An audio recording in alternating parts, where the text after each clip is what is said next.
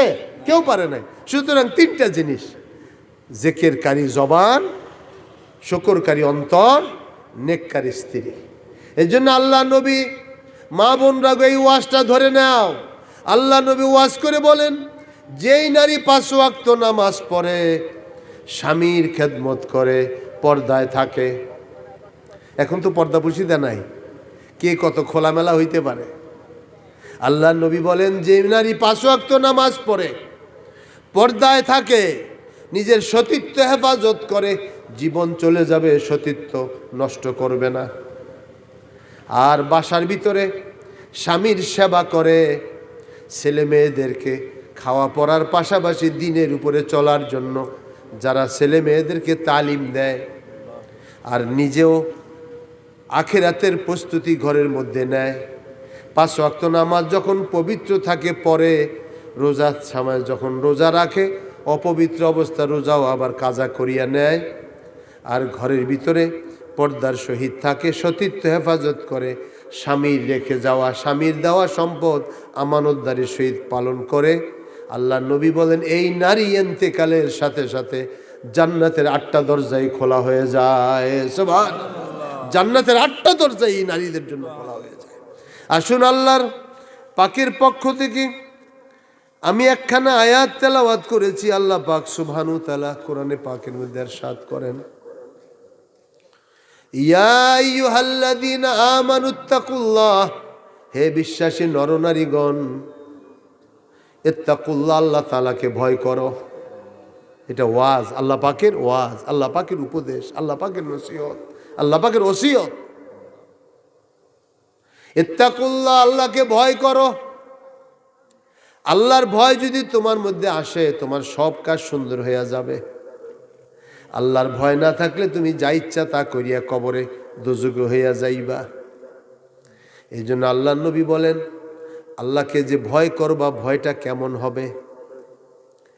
আল্লাহ নবীর দরবারে এক মহিলা আসছে, নবী গো, আমি গুনাহ করছি, আমাকে শাস্তি দেন, হাকিম আলাইয়া হাদ্দান, হুজুর আমাকে শাস্তি দেন। নবীজি জিজ্ঞাসা করলেন, তুমি কি গুনাহ করেছো? আমি অসামাজিক কাজ করেছি। নবীজি বললেন, তুমি তো তওবা করতে পারতা, তুমি কেন এই কথাটা বলতে গেলে? ওই মহিলা বলতেছি, ইয়া রাসূলুল্লাহ, আমি ভয় পাইতেছি, আখিরাতের শাস্তি জানি কত বড় হবে, এই জন্য ভয় পাইতেছি। তুমি কি গর্ভবতী হয়েছো? কই জি হুজুর। কই যাও, তোমার গর্ভ যখন খালাস হয় তখন আসবা। আল্লাহ নবীর ইচ্ছা হলো এই মহিলাটার জন্য আসা, আল্লাহর কাছে মাফি চায়।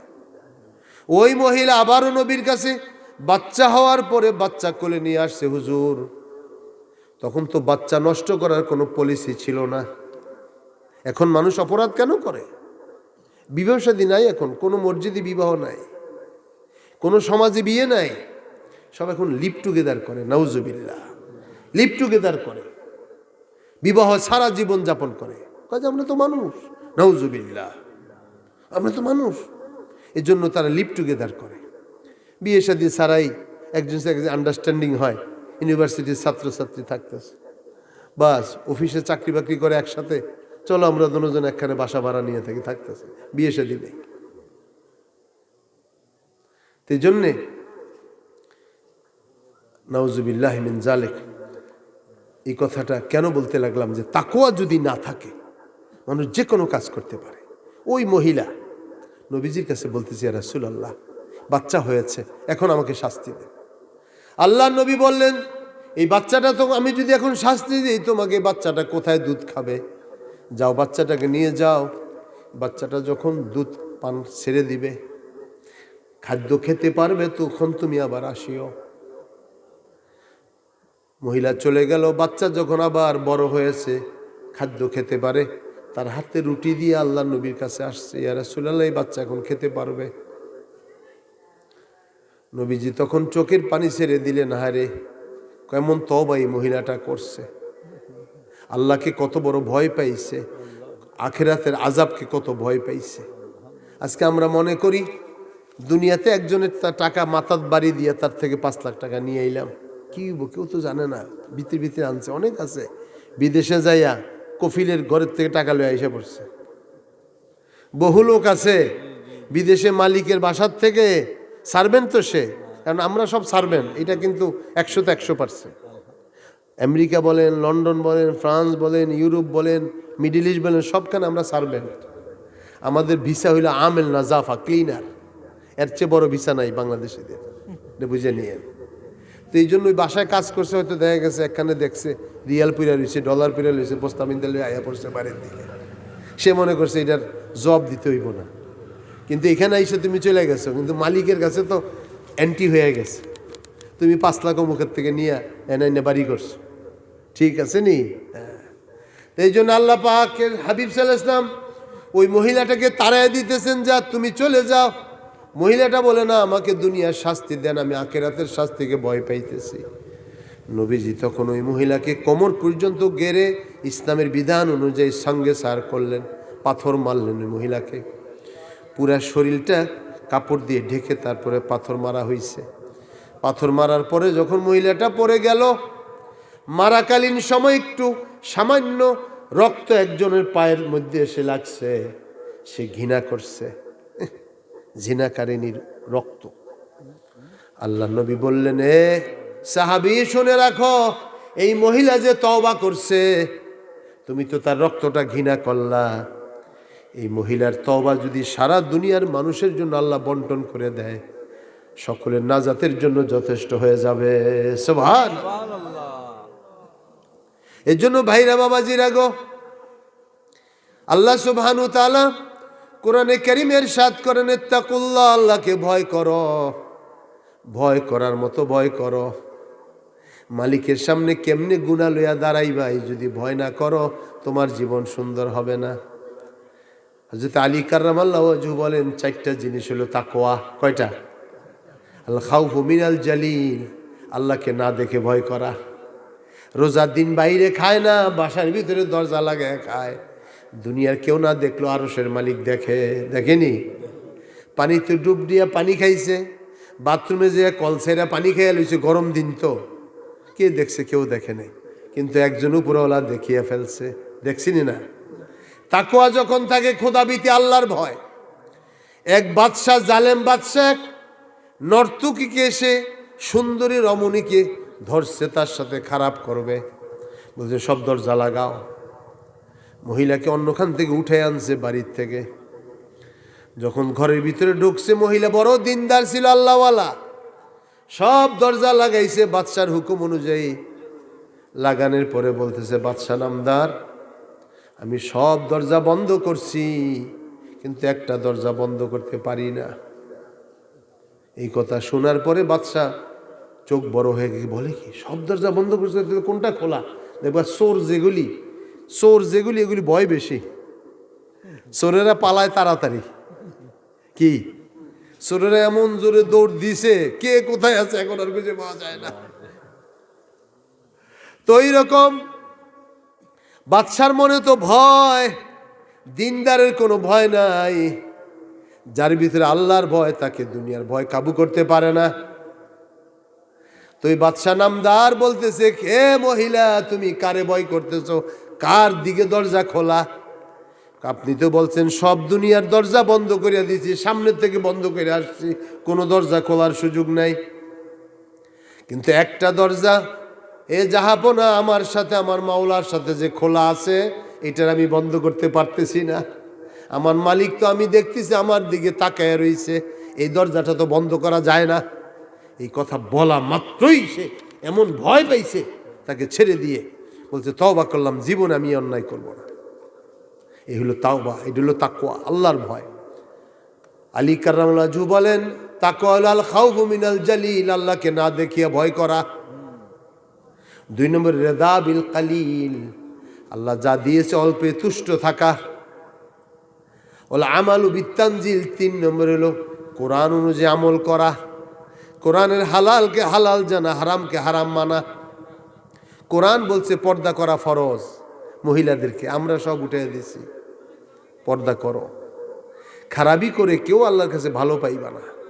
যেই নারী সেজে গুজে বের হয়, যেই নারী সেজে গুজে বের হয়, রাস্তায় বের হয়, এ তাকায় ও তাকায়, এ তাকায় ও তাকায়, প্রত্যেকে মজা নিতে থাকে, মজা নিতে থাকে। আল্লাহ নবী বলেন সে হাজারো মানুষের সাথে জেনা করতে করতে করতে করতে সে হাসরের ময়দানের দিকে যাইতেছে। নাউজুবিল্লাহ। এই জন্য হাজিরিন, আজকে আপনারা মুর্দেগানদের রুহের মাগফিরাতের জন্য দোয়ার আয়োজন করেছেন। বিশেষ করে আল্লামা সাহেব কেবলা ফুলতুলি রহমতুল্লাহ আলাই, শেখুল হাদিস মাওলানা হাবিবুর রহমান রহমতুল্লাহ আলাই, ওনারা আমাদের মতন দুনিয়াতে হায়াতে ছিলেন। ফুলতুলি সাহেব কেবলা রহমতুল্লাহ আলাই হাজারো হাজারো এইরকম মজলিস তিনি করে গেছেন। সারা জীবন উনি দিনের খেদমত দাঈল আল্লাহর কাজ করে গেছেন। আজকে তিনিও সাহেব বাড়িতে শুয়ে রয়েছেন, আবার মুহাদ্দিস সাহেব হুজুর ওনার বাড়িতে শুয়ে আছেন। গত 2 বছর আমরা গিয়েছি হুজুরের বাড়িতে। তো এই জন্য বললাম, রে ভাই, তারা যেমন চলে গেছে এটা আমাদের জন্য দলিল, আমরা থাকতে পারবো না।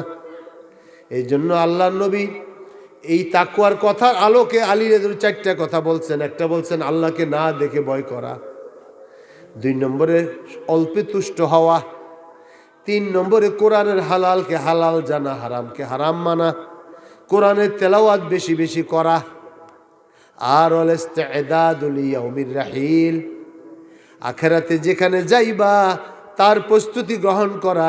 এই 4টার নাম হলো তাকওয়া। সুবহানাল্লাহ।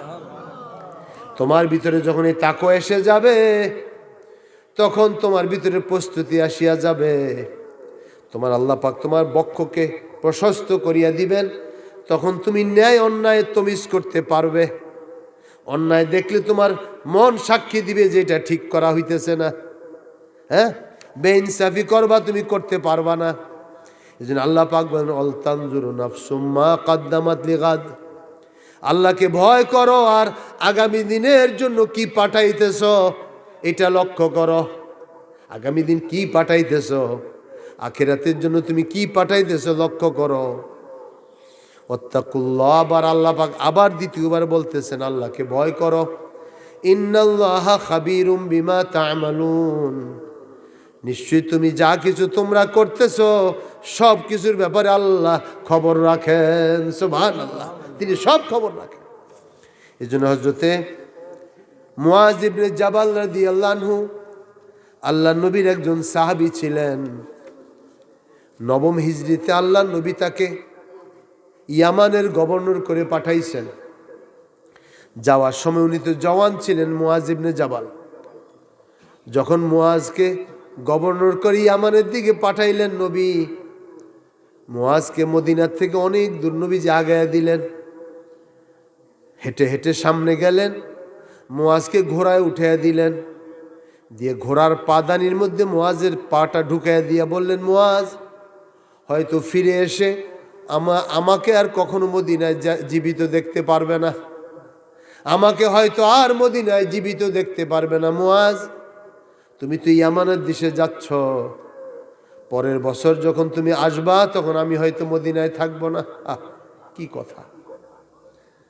মুআয যেদিন এই কথা শোনা মাত্রই হেসকি দিয়ে কান্না শুরু করলেন, কারণ নবী তো তার জানের চাইতে বেশি প্রিয় ছিল।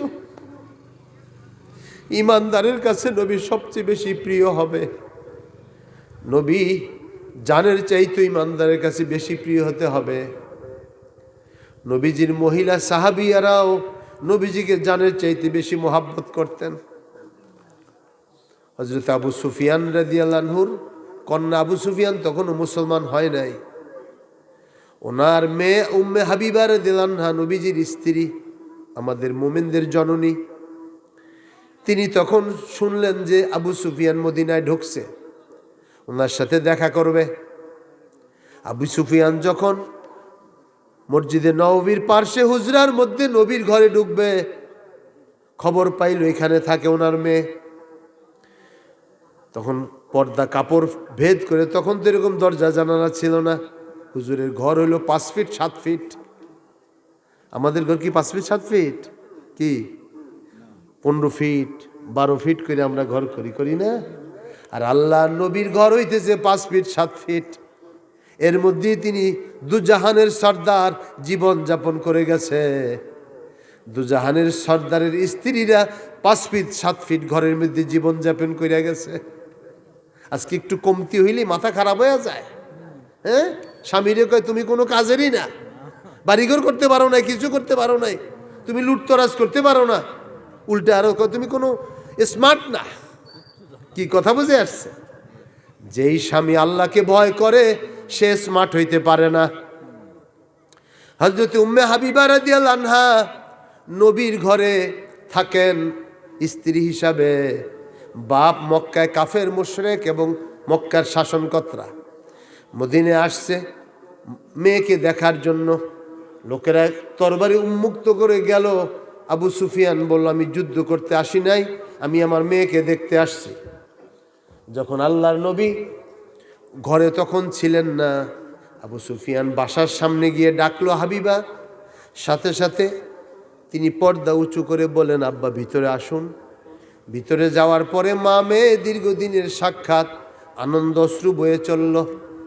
দুজন জড়িয়ে ধরে অনেক কাঁদলো। মা তোকে অনেক দিন দেখি না রে মা, তুমি সিরিয়ায় চলে গেছিলা, সেখান থেকে এখানে আসছো মদিনায়। আমি শুনেছি আমার দুশ্মন মুহাম্মদ সাল্লাল্লাহু আলাইহি ওয়াসাল্লামের ঘরে তুমি স্ত্রী হিসাবে এসেছ। আল্লাহর নবী তখন বাসায় ছিলেন না, হুজরায় ছিলেন না। তখন উম্মে হাবিবা রাদিয়াল্লাহু আনহা চাদর সরায় দিতেছেন। কি ভাই শেষ হয়ে গেছে সময়? হ্যাঁ, শেষই তো হবে। এই দুনিয়ার সময় এভাবে শেষ হবে। ও আমার হুজুরে আসছে, কোনো কথা নেই। আলিপুরি আসলে তার কোনো কথাই নেই। আমি তো মুকাদ্দামাতুল জায়েশ, আমি তো ওয়াইজ না। সুবহানাল্লাহ। উম্মে হাবিবা রাদিয়াল্লাহু আনহা ঘরের ভিতরে কাপড়টা এরকম টেনে চকির উপর থেকে বিছনার চাদরটা উঠে নিয়ে যাচ্ছে। বাপ বলতেছে, বাপ তো রাষ্ট্রপ্রধান, মা এতদিন পরে তোকে দেখতে আসছি আর তুই বিছনা থেকে চাদরটা উঠিয়ে নিতেছিস। সাথে সাথে উম্মে হাবিবা বললেন, আব্বা আপনি এখনো কাফের, আপনি এখনো মুশরিক। এই চাদরের মধ্যে আমার প্রিয়তম আমার নবী উঠা বসা করে, এখানে আপনাকে আমি বসতে দিতে পারি না। সুবহানাল্লাহ। এটা মুহাব্বত, এটা ঈমান। আল্লাহর নবীকে সবচেয়ে বেশি মুহাব্বত করতে হবে। এজন্য বলছিলাম সে মুআজ রাদিয়াল্লাহু আনহু, সাহাবীরাও যেমন আল্লাহ নবীকে মুহাব্বত করতেন, সাহাবিয়া মহিলারাও মুহাব্বত করতেন। এই যে দুনিয়াতেও পীর ওলি আলেম ওলামাদেরকে নরনারী সকলকে মুহাব্বত করতে হবে, সম্মান করতে হবে, তাহলে ঈমান বান্ধব কাজ হবে। সুবহানাল্লাহ। আসেন, হযরতে মুআজ রাদিয়াল্লাহু আনহুকে যখন নবীজি পাঠাইতেছেন, আসবে হুজুর এখন? আচ্ছা তো হুজুর আসুক, অসুবিধা নেই, আসলে আমি অল্প ছেড়ে দিই, আসুক। এরপরে হুজুরে, হ্যাঁ, আল্লাহর নবী মুআজ ইবনে জাবালকে বলতেছেন, মুআজ চলে যাইতেছো তুমি সিরিয়াতে, ইয়ামানে, আর কখনো এখানে হয়তো আসতে পারবা না, আমাকেও দেখতে পারবা না। যেখানেই থাকো, যে অবস্থায় থাকো, তুমি আল্লাহ তাআলাকে ভয় করিও। সুবহানাল্লাহ। সেই কথাটা আজকে আপনাদের খেদমতো আরজ রেখে যাই। আর কখনো আসতে পারবো কিনা জানা নাই। একটাই কথা, যেখানেই থাকি, যে অবস্থায় থাকি, আল্লাহ তাআলাকে যেন ভয় করি। বলেন আলহামদুলিল্লাহ, বলি আল্লাহুম্মা আমিন। আল্লাহ পাক বলেন, ইন তাত্তাকিল্লাহা ইয়াজআল লাহু মাখরাজা। তুমি যদি আল্লাহকে ভয় করো, তা আল্লাহ তোমার সব কল্যাণের দরজা খুলে দিবেন। ওয়ারযুকহু মিন হাইসু লা ইয়াহতাসিব। আল্লাহ তোমাকে কোত্থেকে রিজিক দিবে তুমিও চিন্তা করবা না। তো এই জন্য হাজিরিন আসুন, হালাল গাজা খাওয়া, হালাল রিজিক নিয়ে চলা, জবানকে জিকিরকারী জবান বানানো, অন্তরকে শুকরকারী অন্তর বানানো, নেককার বিবি পাওয়া, নিজে মসজিদের সাথে বাড়িঘর হয়ে মসজিদে নামাজ পড়তে আসা যাওয়া করতে পারা, এর চেয়ে সৌভাগ্য আর কিছু নাই। আমি আসতে সময় শুনতেছিলাম যে আপনাদের এই ফুলশাইন্দে প্রায় 25-30টা মসজিদ আছে এই গ্রামের মধ্যে। আলহামদুলিল্লাহ, এটা জান্নাতি পরিবেশ। মসজিদে গিয়ে নামাজটা কম অন্তত পড়বেন, এটা খেয়াল রাখবেন। এই কথাই বলতে চাইছিলাম আজকে। এখন যেহেতু আর সময় নাই, ইনশাআল্লাহ 10টা ওয়াজ হযরতে জাবের রাদিয়াল্লাহু নবীজি ওসিয়ত করছিলেন, সে 10টা লিখে আনছিলাম। এই বিমানের মধ্যে বসে এই বই থেকে লিখছি যে এটা কিতাবটা আজকে বলবো। তো কথা তো শেষ, আমার হায়াত শেষ হয়ে গেছে। ইনশাআল্লাহ আল্লাহ যদি আবার হায়াত কোনো সময় দেয় বলবো। আমি একটু মুনাজাত করে দিই, আদব তো এটা। হ্যাঁ, কথা বলবেন জি। আলহামদুলিল্লাহ। সম্মানিত এলাকাবাসী, আমরা আজকের মাহফিলের প্রধান অতিথি হুজুরের কাছে আমাদের যে 2024 সালে যারা আমাদেরকে মাহফিলে সহযোগিতা করেছেন এবং 2023 সালের মোট আয় ব্যয় আমি আপনাদেরকে শোনাবো। হয় আলহামদুলিল্লাহ। মাওলানা শিহাবুদ্দিন আলীপুরি সাহেব তিনি বড় আশিক রাসূল এবং আহলে ইলম, ওনাদের কথাও শুনবেন। এরপরে আব্দুল আহাদ জেহাদি সাহেব আসতেছে, উনিও বড় মজার মানুষ। সাহাবের যারা নেসবত নিছে তারা আসলেই মজার মানুষ আলহামদুলিল্লাহ। সাহেব কেবলা তো একজন নিঃসন্দেহে আশিক রাসূল ছিলেন। নবীজির সাথে ওনার জিয়ারত হয়েছে। আমার ওয়ালিদ সাহেবের সাথে সাহেবের খুব মহব্বত ছিল। আমার আব্বাজান হায়াতে যতদিন ছিলেন কোনো দোয়া ছিল না যে দোয়াতে সাহেবের নাম না নিতেন আলহামদুলিল্লাহ। এই জন্য আপনারা বড় ভাগ্যবান যে ফুলতুলি সাহেব রহমতুল্লাহ আলাইয়ের জন্য আপনারা দোয়ার আয়োজন করছেন। আল্লাহ এর উসিলায়, অলিদের উসিলায় আমাদেরকে আল্লাহ কবুল করেন। অনেকেই দোয়া চাইছেন, আরও 500 1000 টাকা দিয়েছেন। আমাদের রাখালগঞ্জ বাজার মসজিদটা 2,26,00,000 টাকা প্রায় লাগবে, এটা ভাঙতেছে আর কি। তো এই জন্য এলাকার সকলকে এটা একটা দাওয়াত যে আপনারা যারা পারেন সেখানেও কিছু সহযোগিতা করবেন, কারণ 10 জনে যদি এটা করেন আল্লাহ চাহে তো হয়ে যাবে ইনশাআল্লাহ। আমি দোয়া করি এবং আমি দোয়া চাই আগামী 3, 4, 5 ডিসেম্বর আমার আব্বার দরবারে শামসাবাদ গাজীপুরে আমাদের বাৎসরিক ইসালে সওয়াব মাহফিল। আমিন। আল্লাহ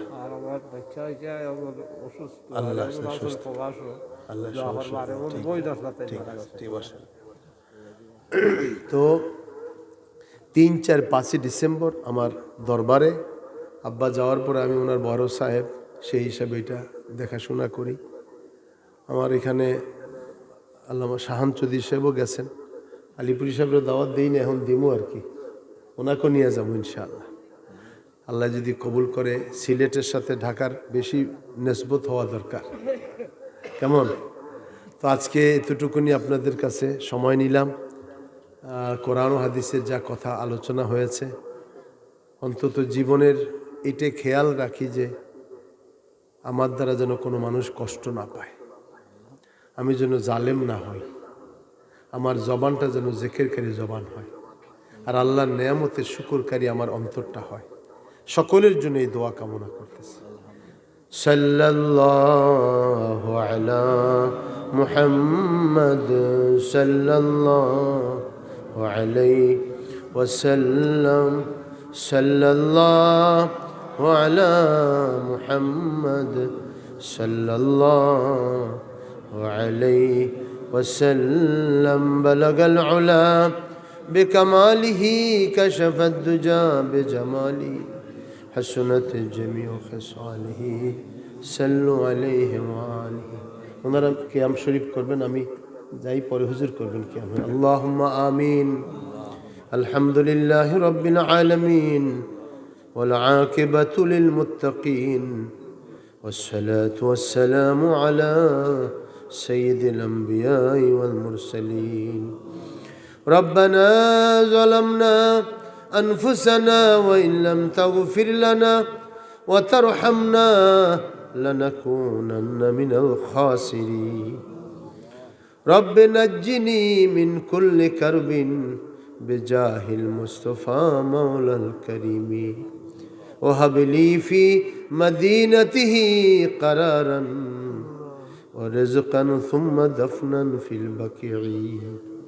इलाही दिखा दे फिर दियार मदीना, इलाही हमें बना दे गुबारे मदीना। वो दिन खुदा करे कि मदीना जाई हम, के खाके रसूल सुरमा लगाई हम। परवरदिगार बेनियाज এই পূর্ব ফুলশাইন এলাকাবাসীর যৌথ উদ্যোগে আমাদের পীর মুর্শিদ শামসুল উলামা আল্লামা সাহেব কিবলা ফুলতুলি রহমাতুল্লাহ আল্লাহ, আমাদের মুরব্বী শেখুল হাদিস আল্লাহ আল্লামা হাবিবুর রহমান মুহাদ্দিস হুজুর রহমাতুল্লাহ আলাইহি এবং এলাকার মুরব্বীগণের মাগফিরাতের লক্ষ্যে আজকের এই চতুর্থ ইসালে সওয়াব মাহফিলকে আপনি কবুল করে নেন। আল্লাহ, আমাদেরকে তারা মোহাব্বত করে ইজ্জত করে দাওয়াত দিয়েছে। আমরা মুসাফির মানুষ, এখনই আবার ঢাকার দিকে চলে যাব। আল্লাহ, আপনি মুসাফিরের দোয়ানাকে ফিরান না। আল্লাহ, আমাদের জিন্দেগির গুনাহগার আপনি মাফ করে দেন। আল্লাহ, আমাদেরকে জাহান্নাম থেকে মুক্তি দেন। আল্লাহ, কবর অন্ধকারে কিভাবে একা একা থাকবো মালিক, আপনি আমাদের কবরকে আলোকিত করে দিবেন। আল্লাহ, আয় আল্লাহ, আমাদের আব্বা আম্মাকে মাফ করে দেন, দাদা দাদি নানা নানি শ্বশুর শাশুড়িকে মাফ করে দেন, আমাদের ওস্তাদগণকে মাফ করে দেন, আপনার হাবিবের সমস্ত উম্মতের গুনাহকে মাফ করে দেন, আমাদেরকে হেদায়েত দান করেন। আল্লাহ, আমাদের সকলের ডান হাতে আমলনামা দিবেন, আপনার জিকির করার, শুকর করার, সুন্দর ইবাদত করার তৌফিক দিবেন। আল্লাহ, আল্লাহ, একদিন এই ক্ষণভঙ্গুর জীবন শেষে আপনার কাছে ফিরে যেতে হবে। আমাদের সকলের পরিণতি আপনি সুন্দর করবেন। আল্লাহ, নবীর মোহাব্বত দিয়ে অন্তরটা ভরপুর করিয়া দিবেন। আল্লাহ, আপনার জিকির করতে করতে যেন আমাদের জান বাইর হয়। আল্লাহ, ছেলে মেয়ে দেশ বিদেশে থাকে, প্রবাসে ভালো রাখেন, সুস্থ রাখেন, ব্যবসা তিজারত যারা করে বরকত দেন, চাকরি নকরি করে সম্মান ইজ্জত দেন, ছেলে মেয়ে বড় হয়ে গেছে বিয়ে শাদীর ব্যবস্থা করে দেন, নিঃসন্তানকে নেক আওলাদ দেন। আল্লাহ, যত নিয়ত করে আজকের এই মাহফিলে আপনার বান্দারা বান্দিরা সাহায্য করেছেন, প্রত্যেকের নেক মাকাসিদ কবুল করে নেন। আল্লাহ, আল্লাহ, ভাই হাফেজ জামিলের সাথে যত এই জওয়ানেরা, আল্লাহ সকলে মিলে এই তরুণেরা আজকে এই কোরআন হাদিসের মেলা মিলাইল, কিয়ামতের দিন ইমাম হাসান হুসাইনের সাথে তাদের হাসর করবেন। আল্লাহ, ফিতনার জামানা, দেশের মধ্যে আল্লাহ আমরা আছি, কখন কি হয় জানা নাই, ইমানের উপরে কায়েম রাখেন, অ্যাক্সিডেন্টের মৃত্যু দিয়েন না আল্লাহ, ভূমিধসের মৃত্যু দিয়েন না, দশা কজার মৃত্যু দিয়েন না, সেজদার মধ্যে ইন্তেকাল দিয়েন। আল্লাহ, এক নামাজ পড়ার পরে আরেক নামাজ শুরু হওয়ার আগে দুনিয়া থেকে নিয়ে যাইয়েন, কালেমা পড়তে পড়তে খাতেমা বিল খায়ের করবেন। আল্লাহ, যত মা বোনরা হাত তুলেছে আবেদাদাকে রাসলে হিসাবে কবুল করেন। এই ফুলশাইনের যত কবরবাসী কবরে শায়িত, আল্লাহ তাদেরকে রহমতের ছায়া দেন। খাস করে পীরে মা মুর্শিদে মা আল্লামা সাহেব কিবলা ফুলতুলি রহমতুল্লাহের মাকবারাকে জান্নাতের টুকরায় পরিণত করেন। মুহাদ্দিস সাহেব হুজুরের কবরকে জান্নাতের টুকরা বানান। আমাদেরকে এত স্নেহ মায়া করছেন আল্লাহ, ওনাদের সাথে অনেক মাহফিলে আসছি, ওনার বাড়িতে আমার দাওয়াত দিয়ে উনি নিছেন। আল্লাহ, আল্লাহ, আজকে স্মরণ করি ওনার মতন এত বড় বুজুর্গ আলে মুহাদ্দিস, আল্লাহ মুফাক্কের, এই জগতে এখন পাওয়া ধার, এই জগতে পাওয়া ভার। আল্লাহ, আল্লাহ ওনাদেরকে মাফ করে জান্নাতের উঁচু মাকাম দান করেন। এবং আজকে যারা এখানে হাত তুলেছে, আমার দোনো পার্শ্ব ওলামায়ে কেরাম, আইম্মায়ে মাসাজিদ, আমার মাওলানা শেহাবুদ্দিন আলীপুরি, আল্লাহ আমার আব্দুল হাদ জেহাদি, আল্লাহ সকলকে কবুল করেন। দাইল আল্লাহ এরা সকলকে খুলুসিয়াতের সাথে মানুষকে আল্লাহর পথে ডাকার জন্য তৌফিক আতা করেন। আজকের এই মাহফিলকে আপনি কবুল করেন।